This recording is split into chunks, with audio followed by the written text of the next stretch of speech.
I will never forget the moment I saw an elderly couple tied to a broken-down old pickup truck in the middle of the road, while coyotes started circling closer and closer.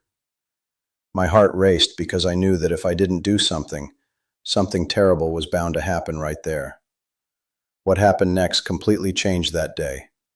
But before I continue, at the end of the video, drop a comment with your thoughts on this story. Rate it from 0 to 10, and let me know what city you are watching from. I really want to get to know you better and see if you enjoyed this tale.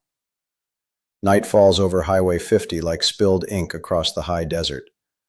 The smell of dry red dust drifts through the window of my big rig as I tear down the potholed asphalt in my 13th year on the road. 52 years on my back, shoulders that have seen it all, and a bone-handled buck knife strapped to my belt, an heirloom from my cowboy father that I could never bring myself to throw away. I'm not much of a talker. I prefer the hum of the engine and classic country music on the radio. That's when my headlights washed over something that shouldn't have been there. A rusted pickup truck leaning heavily on the shoulder. Two elderly folks slumped beside it, in real trouble. And all around them, amber eyes glowing in the dark like scattered embers. Prairie coyotes, those lean, sandy-haired scavengers of the brush, circling the scene with that chilling curiosity only someone who knows the wild can truly understand. My heart jumped into my throat. I'm a fearful man, always have been. But something forced my hand to the door handle. I flicked on the high beams and hit the air horn 3 times. The pack backed off slowly, in no rush, the way wild animals do when they aren't attacking but aren't asking for permission either. I hopped out, limping. My left knee had been betraying me for a long time, and rushed over to them. The woman had bruised, purple ankles and couldn't stand up. The man was shivering, his arms completely numb. I sliced through their bindings with my buck knife, moving fast with cold sweat on my hands. As I lifted the woman into my arms, my boot slipped on loose gravel and my knee gave out with a loud pop. The pain shot up like a hot knife. But I finished what I started. I got them both into the cab, threw the rig into gear, and only then realized she had whispered a plea begging me not to tell him that they had left. At the county clinic in Oak Creek, the doctor confirmed what I already suspected: a torn knee ligament, meaning crutches were mandatory for 2 weeks. For a guy who had never missed a haul in his life, my schedule just crumbled to pieces. The old couple stayed in the back room at Martha's place, the sweet town elder who has known me since I was a boy. Mary, the woman I had carried, barely spoke. Her eyes constantly darted toward the doors and windows. Arthur, her husband, coughed a lot, but always answered with pure kindness. On the 3rd day, I swung by Joe's general store to buy some pain ointment. When I walked in, Joe and Dave exchanged a heavy glance and instantly changed the subject. A cup of coffee was still steaming on the counter. A chair was still rocking. Somebody had just bolted out the back door. I started putting the pieces together without even trying. During lunch at Sarah's diner, I overheard someone mention a guy named Jason in connection to a plot of land that used to belong to Mary and Arthur. Prime real estate, they called it.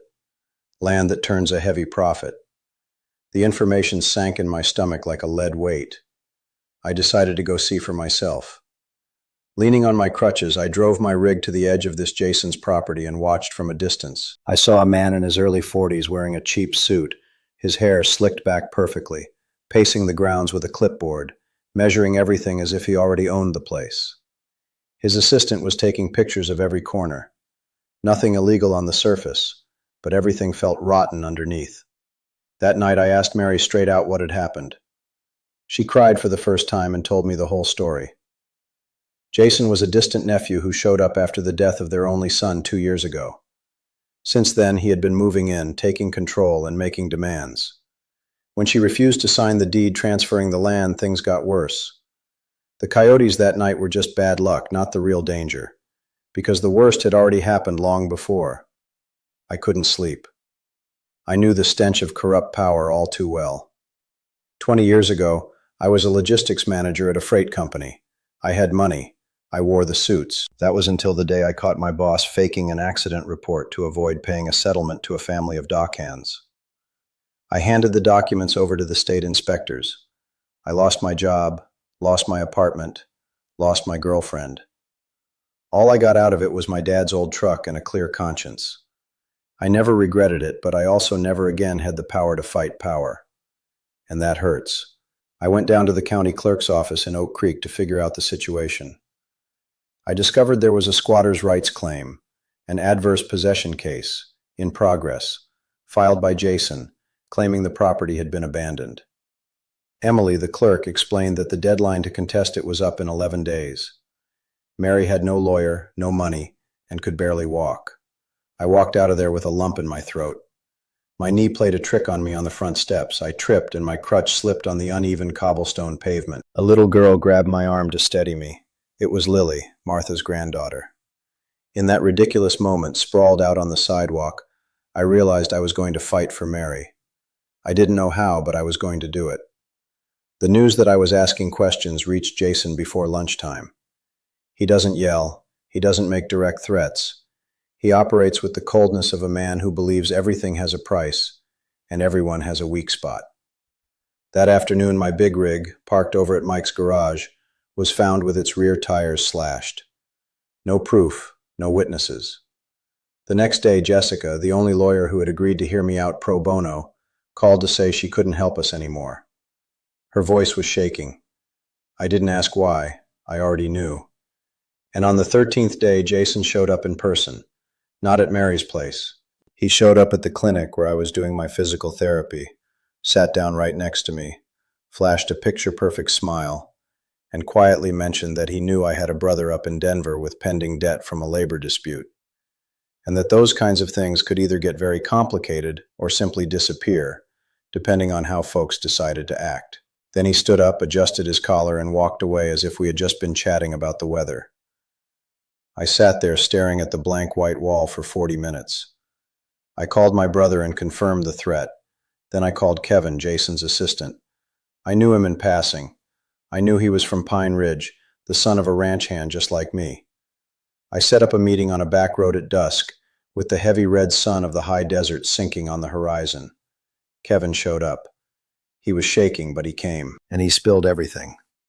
There was a copy of an old contract signed 3 years ago by Jason in Mary's name, without her even being there, featuring a forged notary seal. Kevin had kept it out of fear, but now he was handing it over out of sheer guilt. I took the document straight to the county clerk.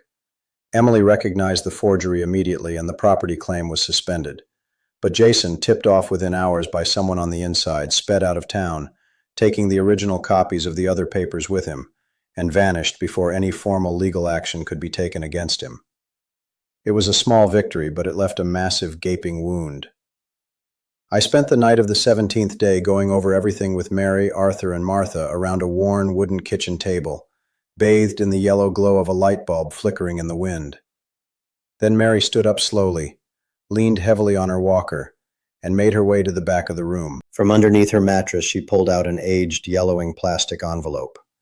Inside was the original deed to the land, recorded at the courthouse 40 years ago, bearing her and Arthur's names, and witnessed by 3 folks who were still alive and kicking in the county. I handed that envelope over to the district attorney in Oak Creek on the morning of the 18th day. The deed was ironclad. The adverse possession case was thrown out entirely, and the land remained safely in Mary and Arthur's hands. As for the forged document that Kevin had given me, it was handed over for a formal criminal investigation. Jason was tracked down days later up in Denver. The investigation forced him to return assets, pay restitution for damages, and comply with strict restraining orders. Far from the small town he had tried to conquer, stripped of everything he had built on lies, he suffered a profound personal breakdown that, according to folks who knew him, led him down an unexpected path, doing volunteer work at a rural senior center. Not because the judge ordered him to, but because of a genuine transformation nobody ever thought was possible. I got my big rig patched up and paid off Mike's garage using the delayed freight money I finally received. On the morning I hit the road again, Mary held my face in her hands as if I were her own grandson, and Arthur gave me the old worn Stetson hat he wore every single day. I put the hat on, laughed for the first time in 18 days, and pulled my truck back out onto Highway 50 with classic country blasting on the radio, and that bone-handled buck knife still strapped to my belt, the very same blade that cut those 2 loose on that dark night surrounded by coyotes. Some bonds, once forged in the pitch black of the high desert, can never be severed. If you enjoyed this video, please subscribe to my channel. I promise to bring you videos every single day that will brighten up your life. Let me know what you thought of my story by rating it from 0 to 10 in the comments, and thank you so much.